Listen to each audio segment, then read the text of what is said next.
এই যে সামনে রমজান আসতেছে না, রমজানে সাহারি খাওয়ার সময় ট্রাই করবেন, দোয়া কবুল করবে কে? ওই টাইমে দোয়া কবুল হয়। যার যা লাগে, আল্লাহ ব্যবসা মন্দা, আল্লাহ তুমি ব্যবসা লাভজনক হওয়ার তৌফিক দাও, আল্লাহ তুমি আমারে অনেকদিন ধরে সিঙ্গেল আছি, ডবল করে দাও, কবুল হয়ে যাবে। এই মেয়ে, এই দোয়া করা লাগবে না? মনে রাখবেন, নেককার স্ত্রী, নেককার সন্তান আল্লাহর কাছে চেয়ে নিতে হয়। নবীরা চেয়ে নিতেন, যুররিয়া সালেহা নবীরা চেয়ে নিতেন। আল্লাহ পাসপোর্ট দিয়ে রাখছি, জাপান যাব, আমেরিকা যাব, আল্লাহ ভিসাটা হয় না, আল্লাহ শেষ সাথে চান, কবুল করবে কে? তাহলে একটা টাইম পাইলাম, তাহাজ্জুদের টাইম, ঠিক কি না? 2 নাম্বার ক্বাবলাল ইফতার, ইফতারি সামনে রেখে দোয়া কবুল হয়। বিশ্বাস হয়? কি সামনে রেখে? সামনে ইফতারি। বসে থাকে আমরা তৃষ্ণায় সারাটা দিন, ছাতি ফেটে যায়, আল্লাহ দেখে, দেখতে দেখতে আল্লাহর একটা সফট কর্নার তৈরি হয়। এটাই সুযোগ কাজে লাগানোর, ঠিক কিনা? মুমিন ঝুব্ব যে কোপ মারে, সময় মতো কাজ করে, ঠিক কিনা? আল্লাহ তখন ফেরেশতাদেরকে জিজ্ঞেস করে, এই ঘটনা কি? খায় না যে? খায় না কেন? আল্লাহ রোজা রাখছে। এগুলো কি? রোয়াবজা, পেঁয়াজ, আলুর চপ, বেগুনি, মুরগির রান, খায় না। খায় না কেন? ওরা যে ক্ষুধার্ত, আল্লাহ আপনার ভয়ে। তাই কি চায়? আল্লাহ আপনার কাছে ক্ষমা চায়, ক্ষমা চায়। আল্লাহ রহমতের দরিয়ায় জোশ খেলে যায়। আল্লাহ তখন বলে, আমারে দেখছে নাকি ওরা? ফেরেশতারা বলে, না দেখে নাই। আমার জান্নাত জাহান্নাম দেখেছে? না দেখে নাই। আমারে না দেখে, জান্নাত জাহান্নাম না দেখে আমার এত ভয় করে। যাও, আজকের এই রোজার বিনিময়ে এখন বান্দা যা চাইবে সব কবুল করে নেব। তাহলে তাহাজ্জুদের সময় ইফতারির আগে, বাইনাল আযানি ওয়াল ইকামা, আযান ইকামতের মাঝখানে দোয়া কবুল হয়। এটা অনেকে জানে না। ফরিদপুরের ভাইয়েরা মাশাআল্লাহ, যারা জানেন খুব ভালো, আর যারা জানেন না, এখন থেকে আযান ইকামতের মাঝখানের টাইমটা কাজে লাগাবেন। মোবাইলে নোট করে নিয়ে যাবেন কি চাওয়া লাগবে। আমরা বাজার করতে গেলে লিস্ট করে নিয়ে যাই না? আহা, ঘরে যা লাগবে এটার জন্য এত টেনশন, জীবনে কি লাগবে ওটা নিয়ে কোনো টেনশন নাই। লিস্ট করেন। আমার পরীক্ষার জন্য আল্লাহরে বলবো, আমার বিয়ের জন্য আল্লাহরে বলবো, আমার ছেলে মেয়েদের জন্য আল্লাহরে বলবো, ব্যবসার জন্য বলবো। আজান হয়েছে জোহরের সুন্নত পরে বসে আছে, ইমাম সাহেব আসতে দেরি, এরকম হয় না? একামত হয় নাই, এই টাইমটা অনেকে নষ্ট করে। এই টাইমটা it's a high time to make দোয়া, দোয়া করার সুবর্ণ সময়। এই সময় দোয়া করলে আপনার দোয়া কবুল করবে কে? খেয়াল রাখবেন ফরিদপুরের ভাইয়েরা, আদ-দুআউ লা ইউরাদ্দু বাইনাল আযানি ওয়াল ইকামা, আযান ইকামতের মাঝখানে যেই দোয়াটা করা হয় ওই দোয়া আল্লাহ কখনো ফিরিয়ে দেয়। এরপর ফরজ সালাতের পরে দোয়া কবুল হয়, তাসবিহ পড়ার পরে আপনি দোয়া করবেন। সালাতে দোয়া কবুল হয়। সালাতে দোয়া কবুলের 3 জায়গা। একটা হচ্ছে তাকবীরে তাহরিমার পরে আমরা সানা পড়ি না, আমরা তো একটা পড়ি। আল্লাহর হাবিব সুন্নাহ এবং নফল নামাজে আরো পড়তেন সানা, ওই দোয়া কবুল হয়। 2 নম্বর জায়গা সালাতে সেজদায় পড়ে দোয়া করলে কবুল হয়। আকরাবু মা ইয়াকুনুল আবদু মির রাব্বিহি ওয়া হুয়া সাজিদ ফাকসিরু ফীহি দুআ, বান্দা যখন সেজদায় লুটিয়ে পড়ে বান্দা আল্লাহর সবচেয়ে কাছে চলে যায়। দেখা যায় সেজদাটা মসজিদের কার্পেটে পড়েছে, দেখা যায় কপালটা জায়নামাজের উপরে পড়েছে, দেখা যায় সেজদাটা আমার কপালটা মসজিদের টাইলসে পড়েছে, কিন্তু বিশ্বনবী বলে টাইলসের উপরে না, জায়নামাজে না, তোমার সেজদাটা তোমার রবের কুদরতি পায়ের উপরে পড়েছে। সেজদায় পড়ে দোয়া করেন। সালাম ফিরানোর আগে বিশ্বনবী দোয়া করতেন, লা ইউসাল্লিমান্না আহাদুকুম হাত্তা ইয়াতাআওয়াযা মিন আরবা'a। আল্লাহর হাবিব বললেন 4 জিনিস থেকে পানাহ না আছে আমার কোন উম্মত যেন সালাম না ফিরায়। তারা যেন পড়ে, আল্লাহুম্মা ইন্নী আউযু বিকা মিন আযাবিল কবর, আউযু বিকা মিন আযাবি জাহান্নাম, আউযু বিকা মিন ফিতনাতিল মাহইয়া ওয়াল মামাত, আউযু বিকা মিন ফিতনাতিল মাসিহিদ দাজ্জাল। আল্লাহ কবরের আযাব থেকে বাঁচাও, আল্লাহ জাহান্নামের আগুন থেকে বাঁচাও, আল্লাহ জীবন মরণের ফিতনা থেকে বাঁচাও, আল্লাহ দাজ্জালের ফিতনা থেকে বাঁচাও। চিল্লায়ে পড়েন আমিন। সালাম ফিরানোর আগে এই দোয়াগুলো করবেন। এরপরে বৃষ্টির নিচে দাঁড়িয়ে দোয়া করলে দোয়া কবুল করে কে? করেন আপনারা?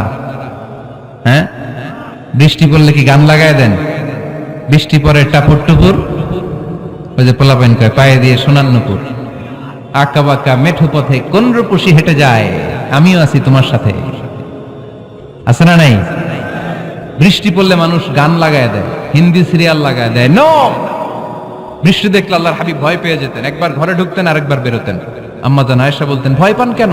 আল্লাহর হাবিব বললেন, জানি না এই মেঘ থেকে বজ্রপাত এসে মদিনাটারে জ্বালিয়ে দিবে নাকি মেঘ থেকে বৃষ্টি এসে মদিনাটারে উর্বর করে দিবে, আমি তো জানি না, ভয় হয়। দোয়া করতেন, আল্লাহুম্মা আসকিনা গাইসান মুগীসান মারিআন মারিআন নাফিআন গায়রা দার আজিলান গায়রা আজিল। আল্লাহ, আপনি উপকারী বৃষ্টি দেন, এমন বৃষ্টি যেটাতে আমাদের রিজিক আছে, গবাদি পশুগুলোর রিজিক আছে। কল্যাণজনক বৃষ্টি দেন, ভালো বৃষ্টি হইলে তাড়াতাড়ি দেন, দেরি করেন না কোন। সুবহানাল্লাহ। আবার যখন বৃষ্টি বন্ধের প্রয়োজন হতো, আল্লাহর হাবিব দোয়া করতেন, আল্লাহুম্মা হাওয়া আলাইনা ওয়ালা আলাইনা।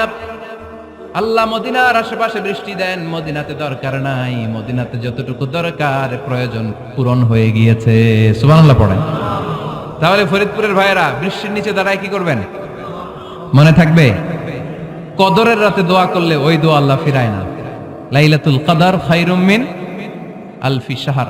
আম্মা জান আয়েশাকে আল্লাহর হাবিব শিখাই দিলেন, আয়েশা, কদরের রাত যদি পাও এই দোয়াটা করো, আল্লাহুম্মা ইন্নাকা আফুউন তুহিব্বুল।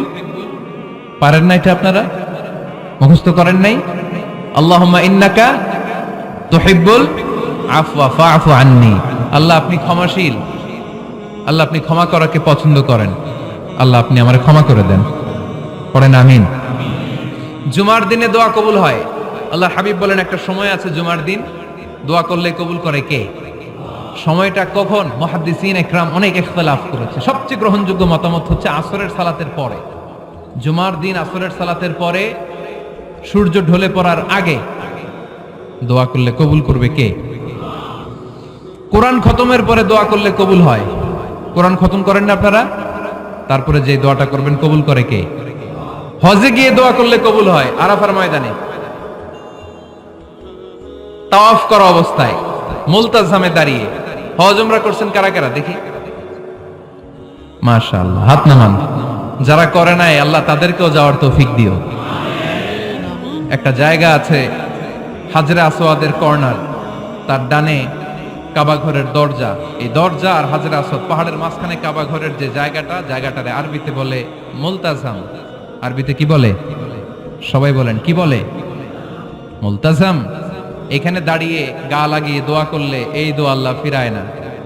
আমরা যেন সবাই মুলতাজামে দাঁড়িয়ে দোয়া করতে পারি। খুব ধাক্কা ধাক্কি ওই জায়গায়, সবাই চায় মুলতাজামে দাঁড়িয়ে দোয়া করি, কারণ ওখানে দাঁড়িয়ে দোয়া করলেই কবুল হয়ে যায়। তো ধাক্কা ধাক্কির মধ্যে, অনেক ধাক্কা ধাক্কির মধ্যে এক হুজুর চান্স পাইছে। তো এই মাওলানা ছিল খুব চালাক, মাশাআল্লাহ।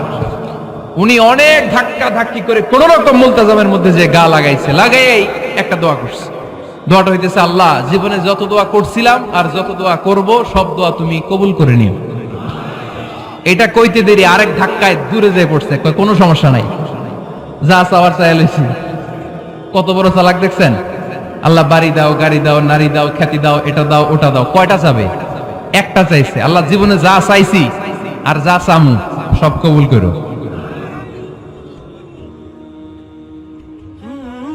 বিশ্বাসীরা বোকা হয় না, ঝুপ বুঝে কোপ মারে। সময় মতো কাজ করে, আওয়াজ করে বলতে হবে ঠিক কিনা? তাহলে এই সময়গুলো দোয়া করলে কবুল করবে কে? মুসাফিরের দোয়া আল্লাহ ফিরায় না, সফর করলেই দোয়া। মাজলুমের দোয়া আল্লাহ ফিরায় না, কেউ জুলুম করলেই দোয়া। আম্মা আব্বার দোয়া নিলে এই দোয়া আল্লাহ ফিরায় না। আম্মা আব্বার কাছে দোয়া চান তো? গোটা দুনিয়ার সব পীর সাহেব কোরআন খতম করে এইখানে ফু দিছে এই বোতলে, আপনার আম্মা শুধু বিসমিল্লাহ বলে এই বোতলে ফু দিছে, মুহূর্তের মধ্যে আপনার মায়ের দোয়াটা আরশে উঠে যাবে। এজন্য আব্বা আম্মার কাছে দোয়া চাবো, রাজি আছেন? দোয়া কবুলের 5টা শর্ত বলে আজকের আলোচনা শেষ। 1 নম্বর শর্ত, ইউর ইনকাম শুড বি হালাল। হারাম খাইয়া দোয়া করলে কবুল হবে না, ঠিক কিনা? কোটি কোটি টাকা কামাইছে, মসজিদ বানাই দিছে, 1000 কোটি টাকা দিয়ে এতিমখানা, কোনো লাভ হইছে? কোনো লাভ হয় নাই। ইন্নাল্লাহা তাইয়্যিব লা ইয়াকবালু ইল্লা তাইয়্যিবা। আল্লাহ পবিত্র, আল্লাহ যেটা গ্রহণ করে ওইটাও হওয়া লাগবে। লা ইয়াকবালু ইল্লা তাইয়্যিবা। হারাম থেকে আল্লাহ কবুল করে না। এক সাহাবী, এক লোক আল্লাহর হাবিবের জামানায় কাবা ঘরের চারদিকে কাঁদতে কাঁদতে, আওয়াজ করবেন না, কাঁদতে কাঁদতে, ঘামতে ঘামতে, দোয়া করতে করতে শেষ। ইয়া রব মাফ করো মাফ করো। সাহাবীরা দেখে বলে, এর চেয়ে বেশি আমল তো কাউরে করতে দেখলাম না, আজকে তার সব দোয়া কবুল। বিষ্ণু বললেন, তোমরা তাই মনে করো? মাতআমুহু হারাম, ও যা খায় হারাম খায়। মালবাসুহু হারাম, যেটা গায়ে দেয় হারাম টাকার জামা। মাশরাবুহু হারাম, ও যে শরাব খায় এটা হারাম। আন্না ইউস্তাজাবু লাহু, আল্লাহর কি ঠেকা পড়ছে তার দোয়া কবুল করার? ঠিক কি না? হালাল থেকে সামান্য দান করলে আল্লাহ কবুল করে। হালাল যারা খায় তারা মুস্তাজাবুদ দাওয়া। এই যে বাজারের কুলিওয়ালা, ঠেলাওয়ালা, দিনমজুর, আমার রিকশাওয়ালা ভাইয়েরা, মুস্তাজাবুদ দাওয়া। রিকশাওয়ালার কাছে দোয়া চান, ও মুস্তাজাবুদ দাওয়া। ওরে ধমক দিয়েন না, ও দোয়া করলে আপনার জীবন উজালা করে দিবে কে? আপনার বাড়ির দারোয়ান হতে পারে মুস্তাজাবুদ দাওয়া, কারণ বেতন পায় 5,000, ওর হারাম ঢুকবে কেমনে? যেটা খায় ওইটাই হালাল। এজন্য আপনার ইনকাম হালাল হতে হবে দোয়া কবুলের জন্য। শর্ত নাম্বার 1। শর্ত নাম্বার 2, দোয়া করার সময় দোয়া করতে হবে একজনের কাছে। তিনি কে? আল্লাহর কাছেও কিছুক্ষণ মসজিদে চাইলেন, আবার মাজারে যেও বাবার কাছে চাইলেন, দোয়া একেবারে কবুল। কবুল হবে? খবরদার, চাইতে হবে একজনের কাছে। তিনি কে? 3 নাম্বার শর্ত, দোয়া করার সময় ইয়াকিন থাকতে হবে। ইয়াকিন, উদউল্লাহ ওয়া আনতুম মুকিনুনা বিল ইজাবা। এমন ভাবে দোয়া করেন যে আপনি নিশ্চিত, আমি যা বলছি আমার আল্লাহ শুনছেন, আমি যা বলছি এ দোয়া আল্লাহ কবুল করবেন, অবশ্যই করবেন। আল্লাহর উপর আস্থা একটু কম না? কম না বেশি? যার আস্থা বেশি তার দোয়া কবুল হওয়ার সম্ভাবনাও বেশি। আপনি যদি সন্দেহে, হায় রে দোয়াটা যে করতেছি না জানি কবুল না হয়, ওই দোয়া জীবনেও কবুল হবে। উদউল্লাহ ওয়া আনতুম মুকিনুনা বিল ইজাবা, এমন ভাবে আল্লাহর কাছে চাও যে তুমি নিশ্চিত কবুল হয়ে যাবে। 4 নাম্বার শর্ত, আল্লাহর হাবিবের উপর দুরূদ পড়া। পড়েন সাল্লাল্লাহু আলাইহি ওয়াসাল্লাম। আল্লাহর হাবিবের উপর দুরূদ পড়তে হবে দোয়া শুরুতে, মাঝে কিংবা শেষে। যদি আল্লাহর হাবিবের উপর দুরূদ না পড়েন, ওই দোয়া কবুল হবে। কুল্লু দুআইন মাহজুব মাওকুফ বাইনা সামাই ওয়াল আরদ হাত্তা ইউসাল্লা আলাইয়া। আল্লাহর হাবিব বলেন, জীবনে যত দোয়া করছো আমার উপর দুরূদ না পড়লে আকাশ জমিনের মাঝখানে এটা পেন্ডিং হয়ে থাকে। কি হয়ে থাকে? সবাই বলেন। পেন্ডিং শব্দটা কি আপনাদের কাছে অপরিচিত নাকি? মেসেজ করছেন বন্ধুরে, মোবাইলে টাকা নাই, মেসেজটা কি হয়ে থাকে? পেন্ডিং। তো দোয়া করছেন, দুরূদ পড়েন নাই, পেন্ডিং। আজকে রাত্রে যে ইচ্ছা মতো আল্লাহর হাবিবের উপর দুরূদ পাঠিয়ে দিবেন, যত দোয়া পেন্ডিং হয়ে আছে সব আরশে উঠায় দিবে কে? দোয়া কবুলের সর্বশেষ শর্ত হচ্ছে মুওয়াফাকাতুদ দোয়া বিদাওয়া। দোয়ার সাথে দাওয়া লাগবে। দোয়ার সাথে সবাই বলেন, দোয়ার সাথে কি লাগবে? দাওয়া। দোয়া করলেন, আল্লাহ পরীক্ষায় ফার্স্ট হওয়ার তৌফিক দান করো। লেখাপড়ার সাথে কোনো খবর নাই, একেবারে ফার্স্ট হয়ে যাবেন। অনেক সময় মাহফিল শেষে অনেক বাবারা কলম নিয়ে আসে আমার কাছে। আমি বললাম, ঘটনা কি? কলম হাদিয়া দিবেন নাকি? কয় না হুজুর। তো কি? বলে, এটা পড়ায় দেন। পড়ায় দেবো মানে? আমার ছেলের পরীক্ষা, আপনার এই ফু দেওয়া কলম দিয়ে পরীক্ষা দিলে গোল্ডেন এ প্লাস। আমি কই, পড়াশোনা না করলে ডবল জিরো। ঠিক কি না? আগে পড়াশোনা করতে হবে, তারপর দোয়া চাইলে ওই দোয়ায় কাজ হবে। ঠিক কি না? এটাই